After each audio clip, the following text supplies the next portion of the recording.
Hello hi नमस्कार, कहिए कैसे हैं आप। मेरा नाम है Raj and welcome back everyone to this free training video series for cabin crew and airport ground staff day 2। जी हाँ, आज हमारे इस ट्रेनिंग का दूसरा दिन है जिसके अंदर आज हम डिस्कस करने वाले हैं, सीखने वाले हैं कंप्लीट इंफॉर्मेशन अबाउट AOCS यानी कि airport operation and customer service department के बारे में। जी हाँ, आज के इस वीडियो में हम सीखेंगे कि अगर आप किसी भी एयरलाइन में यानी कि इंडिया की किसी भी एयरलाइन में या किसी भी इंटरनेशनल एयरलाइन में अगर कस्टमर सर्विस डिपार्टमेंट में ज्वाइन करते हैं तो वहाँ पर आपका क्या काम होगा, कौन कौन सी लोकेशंस पर मतलब कहाँ कहाँ पर आपको काम करना पड़ेगा, वहाँ पर आपकी शिफ्ट टाइमिंग्स क्या होगी, मतलब कितने घंटे आपको काम करना पड़ेगा, कितने आपको वीकली ऑफ मिलेंगे, इसके बारे में भी बात करेंगे। साथ ही साथ आपकी सैलरी स्ट्रक्चर क्या होगा, आपकी सैलरी कितनी होगी, उसके बारे में भी बात करेंगे। उसके बाद में हम डिस्कस करेंगे कि आपकी जो ट्रेनिंग होगी वो किसी भी एयरलाइन में अगर आप इस पर्टिकुलर AOCS डिपार्टमेंट में ज्वाइन करते हैं तो वो ट्रेनिंग कितने दिन की होगी, क्या आपको ट्रेनिंग में भी जो कंपनी है वो पैसा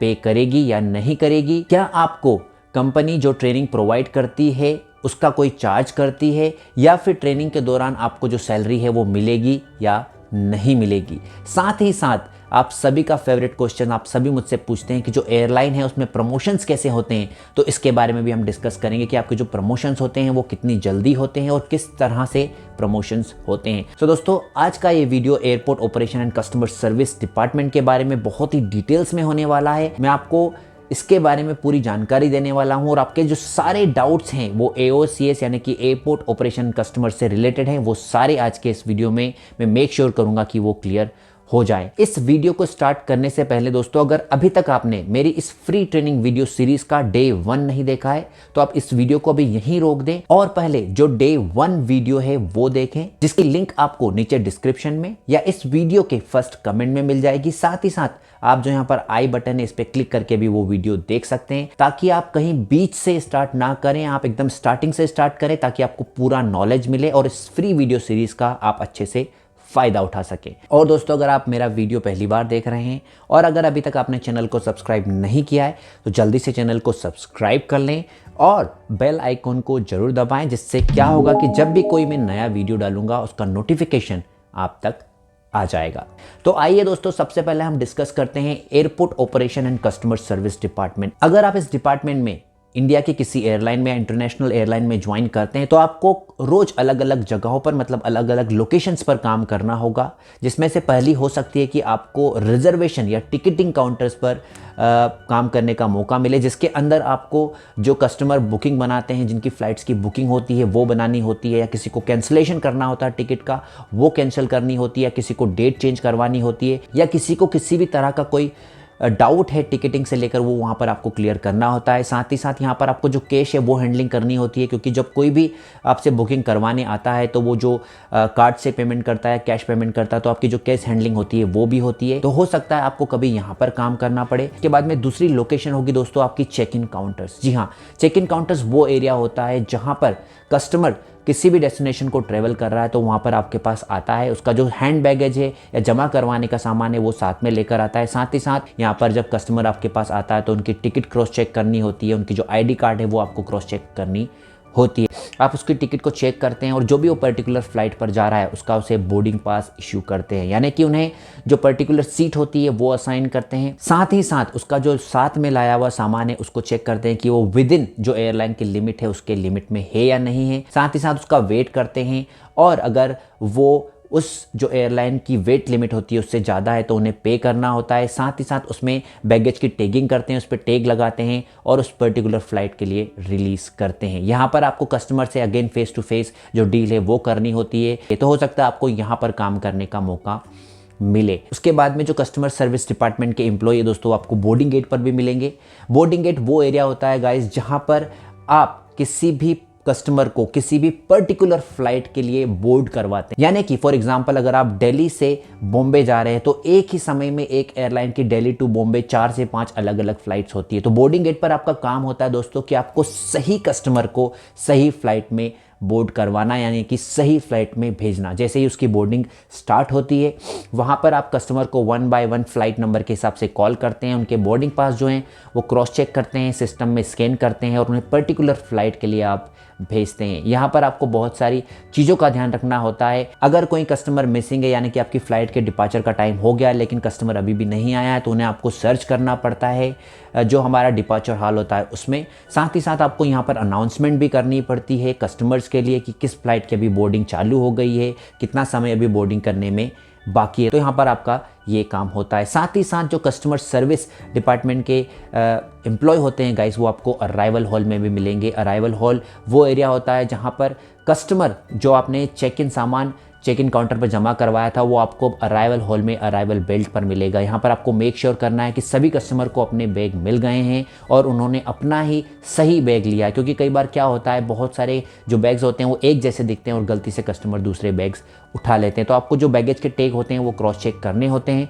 साथ ही साथ किसी का बैग नहीं आया होता है या किसी का बैग डैमेज होकर आया होता है तो वहाँ पर आपको उनकी हेल्प करनी होती है। दोस्तों ओवरऑल जो airport operation and customer service department के एम्प्लॉय होते हैं उनका मेन रोल होता है कस्टमर की प्रॉब्लम्स को सोल्व करना फेस टू फेस। मतलब आप कस्टमर को फेस करते हैं और वहाँ पर जितनी भी उनकी एयरपोर्ट से रिलेटेड क्वेरीज होती हैं, क्वेश्चंस होती है, प्रॉब्लम्स होती हैं, उनको सोल्व करते हैं।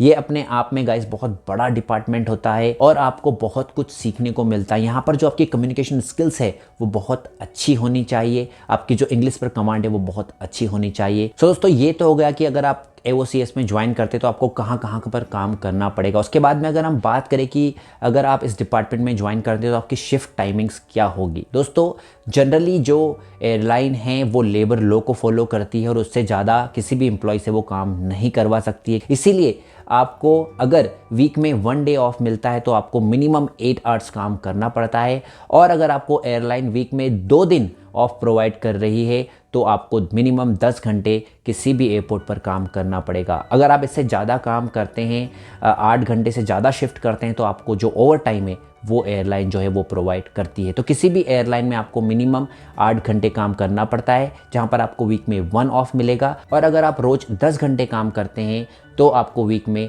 2 दिन जो छुट्टी है वो मिलेगी, यानी कि आप वीक में सिर्फ 5 दिन काम करेंगे। साथ ही साथ दोस्तों जो आपके शिफ्ट टाइमिंग्स होते हैं वो अलग अलग होते हैं। हो सकता है आपको एक महीने मॉर्निंग शिफ्ट करनी पड़े, दूसरे महीने आफ्टरनून शिफ्ट करनी पड़े और तीसरे महीने आपको नाइट शिफ्ट करनी पड़े। तो ये जो रिक्वायरमेंट है एयरलाइन की उसके ऊपर डिपेंड करता है और आपको उसी के हिसाब से बहुत ज़्यादा फ्लेक्सिबल होना ज़रूरी है। उसके बाद में अगर हम बात करें दोस्तों आपके ट्रेनिंग पीरियड की, कि क्या एयरलाइन जो ट्रेनिंग लेती है उसमें हमें सैलरी पे करती है या नहीं करती है, या उस ट्रेनिंग के लिए हमें अपनी पॉकेट से कोई पैसा देना होता है। दोस्तों मैं आपका डाउट जो है वो यहाँ पर क्लियर कर दूं कि कोई भी इंडिया की एयरलाइन यानी कि डोमेस्टिक एयरलाइन या international airline airport ground staff की ट्रेनिंग के लिए कोई भी पैसा चार्ज नहीं करती है। 1 रुपया भी आपसे ट्रेनिंग के नाम पर नहीं लेती है, और साथ ही साथ आपकी जो ट्रेनिंग होती है वो कम्प्लीटली फ्री ऑफ कॉस्ट होती है, और वो ट्रेनिंग के दौरान आपकी जो सैलरी है वो पूरी जो सैलरी है वो पे करते हैं। तो आपको सैलरी भी मिलती है,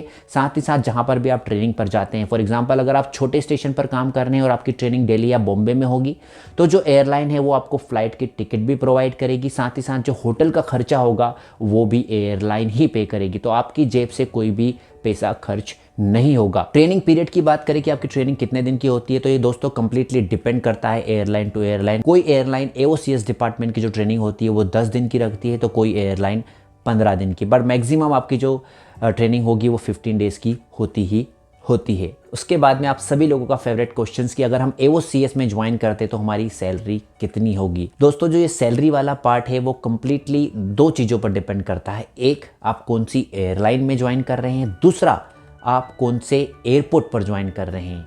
मैं एयरपोर्ट इसलिए बोल रहा हूं दोस्तों क्योंकि जो बड़े स्टेशंस होते हैं, मेट्रो स्टेशंस होते हैं, जैसे कि दिल्ली, बॉम्बे, बेंगलोर, ये बड़े स्टेशंस में आते हैं। छोटे एयरपोर्ट यानी कि जैसे कि इंदौर हो गया, नागपुर हो गया, ये छोटे स्टेशंस पर आते हैं, मतलब नॉन मेट्रो सिटीज़ में आते हैं। तो यहाँ पर आपकी सैलरी अलग होगी और मेट्रो स्टेशंस पर आपकी जो सैलरी होगी वो अलग होगी। लेकिन अगर हम एक एवरेज सैलरी की बात करें कि छोटे एयरपोर्ट यानी कि नॉन मेट्रो स्टेशन पर आपकी एवरेज स्टार्टिंग सैलरी है वो क्या होगी दोस्तों, वो होती है 12,000 से 15,000 के बीच में। जी हाँ, ये आपकी एवरेज सैलरी होती है किसी भी नॉन मेट्रो स्टेशन पर। वहीं अगर हम बात करें मेट्रो स्टेशन पर दोस्तों, तो ये आपकी सैलरी बिटवीन ये सैलरी होती है वो 15 से 20 हज़ार रुपये के बीच में होती है।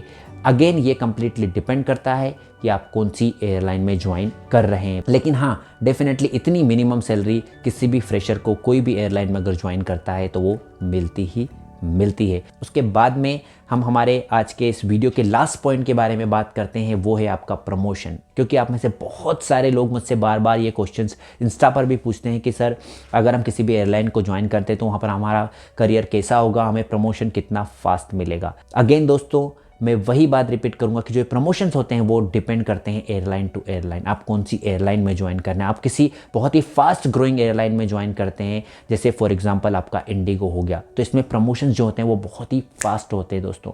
विद इन 1 ईयर आपका प्रमोशन जो है वो नेक्स्ट लेवल के लिए हो जाता है, अगले नेक्स्ट ईयर में आपका प्रमोशन अगले लेवल के लिए हो जाता है। लेकिन अगर आप किसी ऐसी एयरलाइन को ज्वाइन करते हैं जो बहुत ज़्यादा फास्ट ग्रोइंग नहीं है, जैसे कि इंडिया में गो एयर हो गया, गो एयर इतनी फास्टेस्ट ग्रोइंग एयरलाइन नहीं है दोस्तों, इनका जो एक्सपेंशन प्लान है वो बहुत ही स्लो है, तो इसमें आपके जो प्रमोशंस हुए हैं वो स्लो होंगे। लेकिन अगर आप जैसे बड़ी एयरलाइन इंडिगो जैसी एयरलाइन को ज्वाइन करते हैं तो आपके जो प्रमोशन है वो बहुत ही फास्ट होते हैं। तो आपका प्रमोशन स्लोली स्टडी होता है, लेकिन ये कंप्लीटली डिपेंड करता है कि आपकी परफॉर्मेंस कैसी है और एयरलाइन को रियली ज़्यादा लोगों की रिक्वायरमेंट है या नहीं है। सो दोस्तों ये तो हो गई पूरी जानकारी airport operation and customer service department के बारे में। अगले वीडियो में हम बात करने वाले हैं हमारे जो दूसरे डिपार्टमेंट होते हैं, यानी कि security department, ramp department, cargo department and catering department. 1 by 1 हम इन सभी डिपार्टमेंट्स के बारे में डिटेल्स में अगले आने वाले वीडियो में डिस्कस करने वाले हैं। और दोस्तों अगर आपको इस फ्री ट्रेनिंग वीडियो सीरीज़ के वीडियो अच्छे लग रहे हैं तो मुझे नीचे कमेंट सेक्शन में ज़रूर बताएं, ताकि मैं आगे भी इसी तरह के वीडियो आपके लिए बनाता रहूं। और इस वीडियो को लाइक करना, शेयर करना बिल्कुल भी ना भूलें, क्योंकि आपके एक लाइक और शेयर से मुझे मोटिवेशन मिलता है। एक वीडियो को बनाने में दोस्तों बहुत मेहनत लगती है, पहले मुझे पूरा कंटेंट बनाना पड़ता है, फिर उस कंटेंट को शूट करना पड़ता है, उसके बाद में उसकी एडिटिंग और फाइनली आपके सामने प्रेजेंट करना पड़ता है। और इतनी मेहनत के बाद अगर आप बिना लाइक करे वीडियो से निकल जाते हैं तो मुझे बिल्कुल अच्छा नहीं लगता है। तो आप वीडियो को लाइक ज़रूर करें, अपने जो वैल्यूएबल फीडबैक हैं वो मुझे कमेंट सेक्शन में ज़रूर बताएं। और अगर आपको कोई भी डाउट है, कन्फ्यूज़न है, क्वेरीज है airport operation and customer service department से लेकर, तो आप मुझे नीचे कमेंट सेक्शन में मेरे फेसबुक या इंस्टा पर मैसेज करके मुझसे पूछ सकते हैं। अगले वीडियो में हम जल्दी ही मिलेंगे। Meanwhile you prepare for your dream job, stay happy and healthy. This is Raj, over and out.